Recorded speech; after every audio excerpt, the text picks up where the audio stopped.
నమస్తే, నేను Sreeja, tarot card reader, crystal healer and horoscope reader.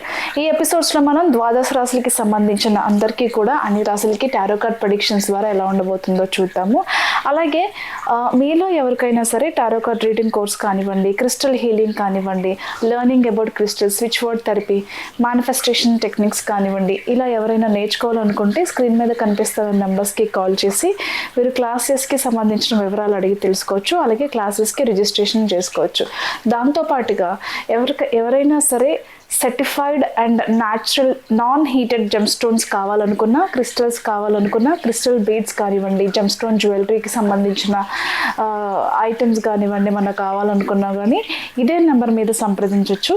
అలాగే ఈ ప్రెడిక్షన్స్ వచ్చేసి మనకి జనవరి 16వ తారీఖు నుంచి 31వ తారీఖు వరకు కూడా వర్తిస్తాయి. మీలో చాలామంది నన్ను పర్సనల్గా మెసేజ్ చేసి అడిగేది కానివ్వండి, కాల్స్లో అడిగేది కానివ్వండి, మీరు ఏదైతే స్విచ్ వర్డ్స్ వీడియోలో చెప్తున్నారో అవి మాకు అర్థం కావట్లేదు, డిస్క్రిప్షన్లో పెట్టినవి కూడా మేము అర్థం చేసుకోవడానికి కష్టంగా ఉంది, దాన్ని ఎక్స్ప్లెయిన్ చేసే ప్రయత్నం చేయండి అని చెప్పి చాలామంది అడుగుతున్నారు. మీ అందరి కోసం ఇప్పుడు నేను pin to pin, point to point explain చేసే ప్రయత్నం చేస్తాను. ఎవరైనా సరే వీడియో చూస్తుంటే మీరు ఒక బుక్లో కానివ్వండి, ఒక పేపర్ మీద కానివ్వండి రాసి పెట్టుకోండి, మీకు ఎలాంటి కన్ఫ్యూషన్స్ లేకుండా ఉంటుంది. ఎవరైతే మేము బిజినెస్ స్టార్ట్ చేసామో, బిజినెస్లో ఎలాంటి గ్రోత్ లేదు, స్టార్ట్ చేసిన తర్వాత చాలా బాగుంది, తర్వాత నుంచి బిజినెస్ చాలా డల్ అయిపోయింది, మేము మా చేతి డబ్బులతో బిజినెస్ నడిపించాల్సి వస్తుంది, మనీకి మాత్రం చాలా ఇబ్బంది పడుతున్నాము అనుకునే వాళ్ళు కావచ్చు, కెరియర్ చేంజ్కి, జాబ్ చేంజ్కి సంబంధించి చాలా ప్రయత్నాలు చేస్తున్నాము కానీ ఎలాంటి గ్రోత్ అనేది ఉండట్లేదు, ప్రమోషన్స్ కావచ్చు, ఆన్ సైట్ ఆపర్చునిటీస్ కావచ్చు, ఏదైనా సరే అవకాశం అనేది మాకు రావట్లేదు, ఎంత ప్రయత్నం చేసినా, ఎంత హార్డ్ వర్క్ చేసినా, ఎంత ఎక్స్పీరియన్స్ ఉన్నా, ఎంత టెక్నికల్ స్కిల్స్ ఉన్నా కానీ మాకు గ్రోత్ అనేది రావట్లేదు అనుకునే వాళ్ళు కానివ్వండి, కెరియర్లో మంచి స్థాయికి మీరు ఎదగాలి అనుకునే వాళ్ళు కావచ్చు, బిజినెస్లో కూడా అన్లిమిటెడ్ మనీ ఫ్లోలో మీరు చేసే వృత్తి వ్యాపారాలలో అన్ని విధాలుగా కూడా అన్లిమిటెడ్ మనీ ఫ్లో ఉండాలి, సక్సెస్ ఉండాలి, మీ బిజినెస్కి మీకు మంచి పేరు రావాలి, కెరియర్ పరంగా కూడా మంచి గ్రోత్ కావాలి అనుకునే వాళ్ళు ఈ స్విచ్ వర్డ్ని నోట్ చేసుకోండి. మీరు ఎలా రాయాలి అనేది మాత్రం నేను డిస్క్రిప్షన్లో మెన్షన్ చేస్తాను, బట్ వీడియో పూర్తిగా చూడండి. ఎవరైతే మీరు చేసే వృత్తి వ్యాపారాల్లో బాగా రాణించాలి అని అనుకుంటున్నారో వాళ్ళు పోవర్టీ క్యాన్సిల్. ఈ పోవర్టీ అనే క్యాన్సిల్ ఏం చేస్తుందంటే, మీకు ఏదైతే దరిద్రం ఉందో, అలాగే మీ పనులు ఏదైతే ముందుకు నడవట్లేదో, అలాగే మీకు ఏదైతే అప్పుల బాధలు మిమ్మల్ని పట్టి పీడిస్తున్నాయో, బిజినెస్ని మీ చేతి డబ్బులతో నడిపిస్తున్నారు తీయలేక ఒక ఆశతో అనుకునే వాళ్ళు కానివ్వచ్చు, మా కెరియర్లో ఎదుగుదల లేదు అనుకునే వాళ్ళు కావచ్చు, వచ్చే శాలరీ మాకు సరిపోవట్లేదు, ప్రతి నెల మళ్ళీ కొత్తగా అప్పు చేయాల్సి వస్తుంది, అడ్జస్ట్మెంట్ చేయాల్సి వస్తుంది అనుకునే వాళ్ళకి బాగా ఉపయోగపడుతుంది పోవర్టీ క్యాన్సిల్. నేను డిస్క్రిప్షన్లో మెన్షన్ చేస్తాను, హైఫన్తో సహా నేను ఎలా అయితే మెన్షన్ చేశానో అలాగే ప్రతి స్విచ్ వర్డ్ కూడా రాయాలి. రాసేటప్పుడు గ్రీన్ కలర్ పెన్ యూజ్ చేయండి. కెరియర్కి సంబంధించి గ్రీన్ కలర్ పెన్తో టాప్ టు బాటమ్ 28 సార్లు మీరు క్యాపిటల్ లెటర్స్లో మాత్రమే రాయాలి. ఒక వర్డ్ తీసుకోండి, ఒక వర్డ్ పైనుంచి కిందకి టాప్ టు బాటమ్ మీరు రాయడం పూర్తయిన తర్వాత ఇంకొక వర్డ్ రాసుకోవచ్చు. అలా చేసే పద్ధతిది, హైఫన్తో సహా మెన్షన్ చేసి రాయాలి స్విచ్ వర్డ్ ఎప్పుడూ కూడా. Okay, poverty cancel. అలాగే రెడిక్యులస్ చార్మ్ అనేది ఏం చేస్తుందంటే, మీకు బిజినెస్లో ఎవరికైనా ప్రమోషన్స్ ఆగిపోతుంటే కనుక, లేదు మాకు కెరియర్లో ఎలాంటి గ్రోత్ లేదు అనుకునే వాళ్ళకి, బిజినెస్లో ఎలాంటి గ్రోత్ లేదు అనుకునే వాళ్ళకి బాగా ఉపయోగపడుతుంది. అలాగే ఫైండ్ డివైన్, మీకు అన్లిమిటెడ్ మనీ ఫ్లోకి ఫైండ్ డివైన్ అనేది యూస్ అవుతుంది. టుగెదర్ ఫైండ్ డివైన్ కౌంట్ అనేది ఆన్.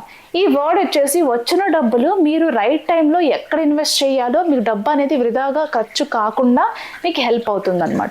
సో ఈ 4 వర్డ్స్ కూడా ఎవరైతే నిత్యం 28 సార్లు క్యాపిటల్ లెటర్స్లో గ్రీన్ కలర్ పెన్తో రాస్తారో, మీ ప్రయత్నం మీరు చేస్తూ ఈ ప్రాసెస్ కూడా ఎవరైతే చేస్తారో, మీకున్న అడ్డంకులన్నీ తొలగిపోయి మీరు బిజినెస్లో మంచిగా రాణించడానికి, అలాగే మీ జాబ్లో కూడా మంచి స్థాయికి మీరు చేరుకోవడానికి, మీకు ఇష్టమైన జాబ్ మంచి శాలరీతో మీరు లైఫ్లో ముందుకు వెళ్ళడానికి చాలా ఉపయోగపడుతుంది.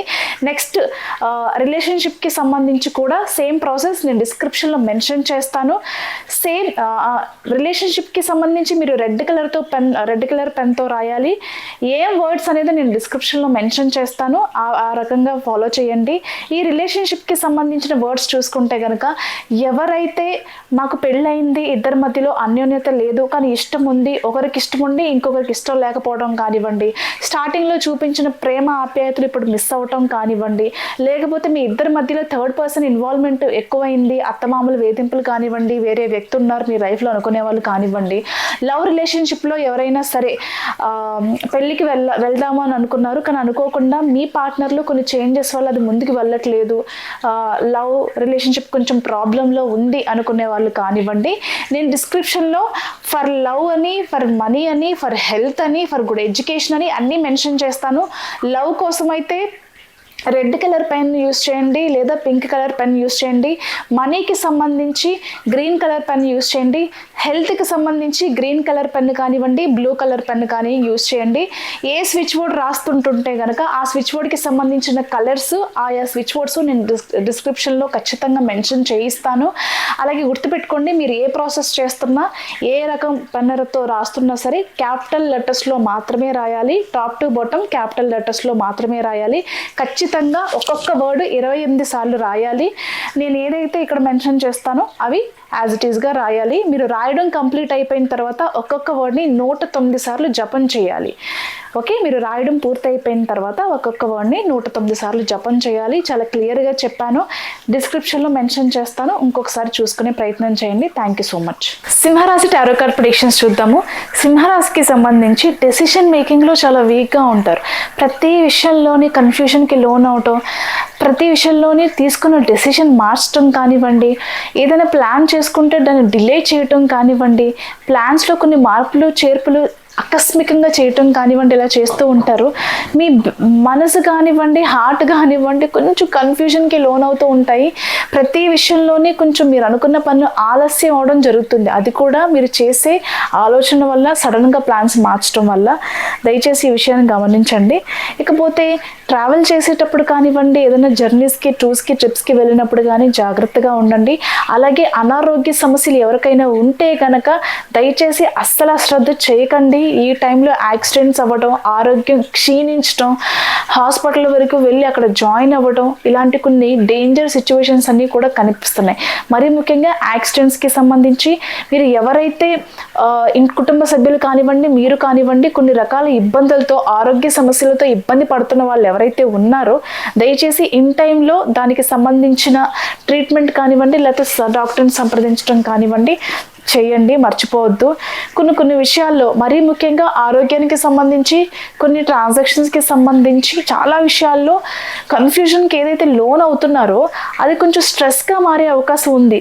ఏం చేయాలి, ఎలా చేయాలి, కొన్ని విషయాల్లో నాకు సంబంధం లేని విషయాల్లో నేను అనవసరంగా ఇన్వాల్వ్ అయ్యి ఇరుక్కుపోయాను, దీని నుంచి ఎలా బయటికి రావాలి, ఏం చేస్తే బయటపడతాను, ఒకవేళ తెలిసినా కానీ దాని నుంచి బయటికి రాలేక చాలామంది ఇబ్బంది పడుతూ ఉంటారు. కాబట్టి వేరే వాళ్ళ విషయాల్లో కూడా మీరు జోక్యం చేసుకోవద్దు.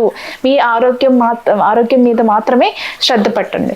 ఇకపోతే కెరియర్ పరంగా చూసుకుంటే కనుక ఆన్సైట్ ఆపర్చునిటీస్ కానివ్వండి, ట్రాన్స్ఫర్స్ కానివ్వండి, సాలరీ ఇంక్రిమెంట్ కానివ్వండి, ప్రమోషన్స్ కానివ్వండి, వీసాలకి సంబంధించిన విషయాలు కావచ్చు, గ్రీన్ కార్డ్కి సంబంధించిన విషయాలు కావచ్చు, అలాగే ఎవరికైనా కాంట్రాక్ట్ మీద జాబ్ చేస్తుంటే అవి కాంట్రాక్ట్ అయిపోతుంది, ఇంకొక అవకాశం ఎప్పుడు వస్తుందో ఏమో తెలియని పరిస్థితిలో ఉన్నాము, ఒకలాంటి కన్ఫ్యూజన్లో ఉన్నాము అనుకునే వాళ్ళకి మంచి అవకాశాలే వస్తాయి. ఎవరు ఇబ్బంది పడకండి, అధైర్యపడకండి. ఖచ్చితంగా హోప్ ఫర్ ద బెస్ట్, మంచి జరుగుతుంది, మంచి అవకాశాలు ఖచ్చితంగా వచ్చి తీరుతాయి.